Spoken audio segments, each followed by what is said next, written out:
መኮፈስ ራስን ከሌሎች ከፍ አድርጎ ማየት እበልጣለሁ ብሎ ማሰብ በዒልሙ በዘሩ በዲኑ በልቲዛሙ በሁሉ ነገሩ ኩራት ለአላህ ብቻ ነው።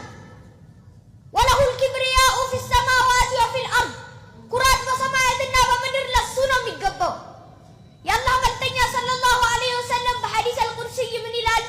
አልኪብሪያኡ ሪዳኢ ወልዐዘመቱ ኢዛሪ ፈመን ናዘዐኒ ሚንሁማ አሐዱን አልቀይቱሁ ፊ ጀሀነም ወላ ኡባሊ። ኩራት ሻሌ ነች። ታላቅነት ለኔ ሽርጤ ነች። ከነሱ አንዱን ልቀማህ ያለኝ ጀሀነም ውስጥ ከተዋለሁ፣ ለሱም አልጨነቅም። ኩራት ለረህማን ብቻ ነች። እኔና አንተ ኩራት አልተፈቀደልንም።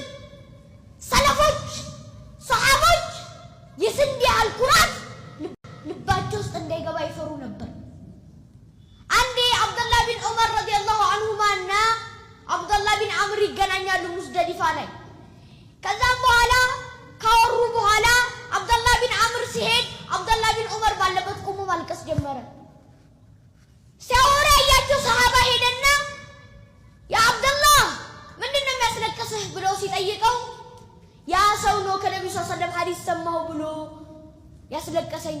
ምን የሚለውን ሐዲስ ብሎ ሲጠይቀው መን ካነ ፊ ቀልቢሂ ሚስቃለ ዘረት ሚን ክብር ከበሁ ላሁ ሊወጅሂ ፊናር። በልቡ ውስጥ የምናኛል ኩራት ያለበት ሰው አላህ ጀሀነም ውስጥ በፊቱ ይደፋዋል። በሌላም ሐዲስ ነቢያችን ሰለላሁ ዐለይሂ ወሰለም ምን ይላሉ? ላ የድኹሉል ጀና መን ካነ ፊ ቀልቢሂ ሚስቃለ ዘረት ሚን ክብር። በልቡ ውስጥ የምናኛል ኩራት ያለበት ሰው ጀነት አይገባም አሉ። አንድ ሰሃባ ሰማና ኢነ ረጁለ የሒቡ አን የኩነ ሰውቡሁ ሐሰነ ወነዕሉሁ ሐሰና። አንድ ሰው ልብሱና ጫማው ጥሩ እንዲሆን ይፈልጋል። እንደዛ ቢሆን ኩራት ነው እንዴ ብሎ ነው ለማለት ፈልጎ ነው። ነቢያችን ኢነላህ ጀሚል ዩሒቡል ጀማል፣ አላህ ውብ ነው ውቦች ይወዳል። አልኪብር ኩራት ማለት በጥሩል ሐቅ ወገምጡ ናስ እውነትን መገፍተርና ሰዎችን መናቅ። አላህ ከኩራት ይጠብቀን። አላህ ከኩራት ይጠብቀን።